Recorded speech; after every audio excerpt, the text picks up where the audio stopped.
Erev Tov to everybody. We want to thank wholeheartedly Lee, who is sponsoring this Dvar Torah in the honor and the memory of her late husband, the late Klav Lee, a wonderful husband, a father, grandfather. Actually, Klav passed away on Rosh Hashanah. Our chairman, I think, went to blow for him before he passed away. Yeh Zichro Baruch. So, having said that, I wanted to speak a little bit about the mitzvah of Teshuvah. The whole Parsha of Nitzavim speaks about the mitzvah of Teshuvah. Teshuvah on an individual level, Teshuvah on a collective level, a national level. And there's the famous words of the Pasuk. All the words of the Torah are famous. But in it, the Torah says, Kia mitzvah zot, this mitzvah, lo lifneti, it's not something which is like wondrous. It's not something which is overseas. It's not in the heaven. But it's something which is very close to you. Beficha uvilvavacha lasoto. It's within your beficha, in your mouth, it's in your heart. You can do it. It's very accessible and easy to do. When the pasuk says this mitzvah is not in the heavens, but it's very here in the earth, and it's not overseas, and it's easy to do. Easy in the sense that it's in your hands to express it in your actions, thoughts, and words. So according to Nachmanides, which was well known, he says this mitzvah is referring to the mitzvah of Teshuvah. According to the Rambam, it's not dafka the mitzvah of Teshuvah, it's referring to the mitzvah of the mitzvah as a single entity of the entire Torah. And in fact, when the Parsha says that you will return, according to Maimonides, that word, and you will return, is referring to not a mitzvah, not a commandment, but an assurance. It's a promise that Hashem has given to the Jewish people that ultimately they will do Teshuvah. So let's go back to the opinion of Nachmanides, which let's leave the sources now and the difference between Nachmanides as far as the source of Teshuvah. And let's just concentrate on that word of the Psukim, that this mitzvah is expressed in one's thoughts, actions, and mouth. So the Ramban, Nachmanides, says it's referring to the various components of Teshuvah. There's Teshuvah for things that a person thought, Teshuvah for what a person did, and Teshuvah what a person used his mouth, said.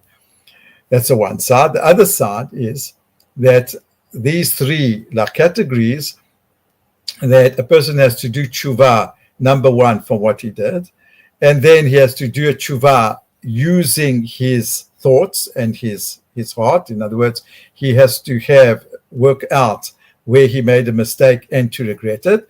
And when it says the Teshuvah is also for your mouth, it doesn't mean for sins that you did for the mouth, but it means is that you have to use your mouth to do Teshuvah, right?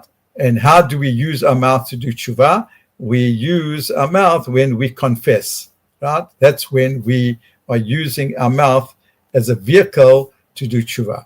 So what I wanted to just go into is to give 2 or 3 reasons why, in fact, is it important? Why is it so not only important? Why is it essential?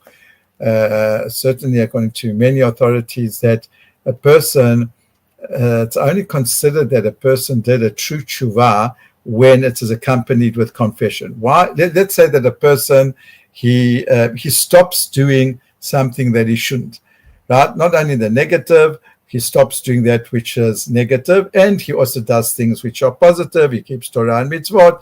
He also has a total different perspective of things. That's called Teshuvah of the heart.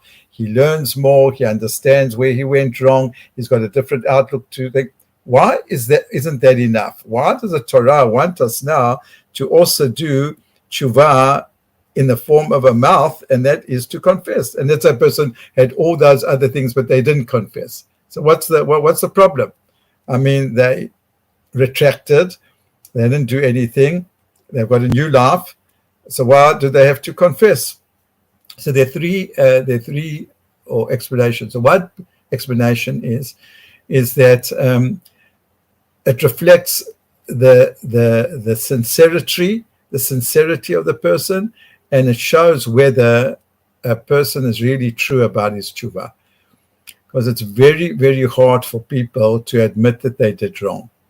Even if they know that they've done wrong, even if they know that they have erred, it's very hard for people to say, you know what, I did wrong.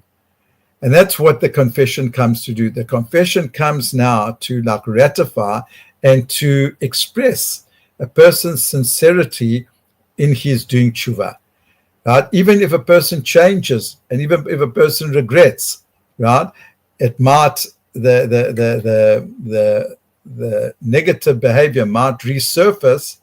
And what helps a person that it shouldn't resurface is when a person confesses, when he absolutely verbalizes that he did wrong. Then that makes an impression on a person that shows the sincerity of his teshuvah, and that is when teshuvah is completed. So that's the reason why we have to do teshuvah with our mouths, right? That's the one explanation. The second explanation is that the Rambam says that when we do teshuvah, or when we confess, we have to do teshuvah in the presence of Hashem. Now, when a person talks, every person is just talking, there's no one around. Person is just talking, so you're talking to yourself. And that's sometimes, okay, we mumble things to ourselves, but if a person talks a lot to themselves, then that's a sign that maybe psychologically there's a problem, that the person's not so stable. But when a person talks, where do they talk? They talk in the presence of someone.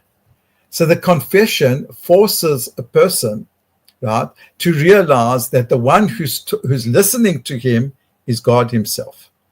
So we ask the question, a person did teshuvah. Why does he have to verbalize that teshuvah? Answer, because the verbalizing of the teshuvah makes a person aware that he's confessing in the presence of Hashem. Doesn't have to confess to people. He has to say that he is confessing to Hashem. And that's why whenever we confess, we start off with the words, Ana Hashem, please Hashem. So that has to be not thought. It has to be said. And when the saying of those words help a person realize, oh, wait a minute, I'm saying these words aloud, someone's listening. Who's listening? There's no one in the room. Hashem's listening. And then that teshuvah becomes proper. The third reason, which is similar to the first, is there's a famous expression of Rabbeinu Yonah and also the Maharal that words are the quill of the heart. When a person speaks, then that makes an impression on the heart. Things that we think, yeah, they do make an impression, but the quill, which makes the impression on the heart, it's the writing or the etching on the heart, that is through speech. And that's the purpose of the confession. The confession is that when one says these words and then they hear them saying such a thing, they think, oh my God, how did I do this? How could I have done such a thing? And that realization, that makes an impression on a person's heart.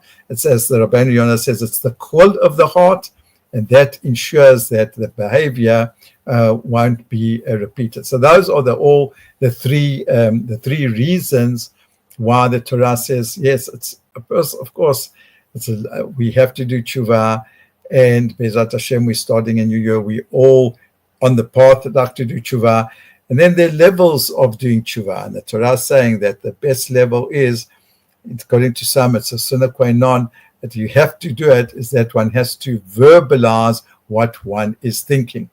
I just want to add on that many times, people, like when we were in school, the teacher would say, when we were in school, we were like teenagers, said, did you understand what I said? And the person, the pupil really thinks that they did. It's not that they're lying. And then the teacher will say, well, if you understood what I say, repeat it in the class. And then a person begins to repeat it, and suddenly one realizes that one didn't understand. And it's not because the person was lying or making an excuse. Many times we think that we do understand, right, when it's at the level of thinking. But then the minute we begin to speak it, and we begin to have to explain it and to articulate it, then we see, hold on, that it's not exactly how we thought. So this is the reason that when we finally make a confession after having considered the things that we've done, so then that is when we really understand, and the process of Teshuvah has come to its climax.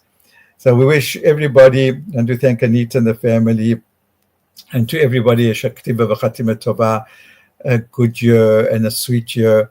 And HaKadosh Baruch Hu should mamash listen to all our prayers and the prayers of all Klal Yisrael, and that all the terrible year that we've had until now, and HaKadosh Baruch Hu should, the war should end with a great victory for the Jewish people. We say in the prayer, Ateret Nitzachon, the crown of victory. Not just a victory, but there should be a crown, the crown of the victory of good over evil, that the Chatufim should come back to their families and come back home, and that all the psuim, so many psuim, HaKadosh Baruch Hu should send them a refuah shlema, refuat hanefesh, refuat haguf, and that all the people who've been displaced over this last year in the south, in the north, still not in their homes, thousands upon thousands of people not in their home, that they should, HaKadosh Baruch Hu, Yashiv Otam Levulam, so Aktiva V'Chatima Tova to everybody. Kol Tov.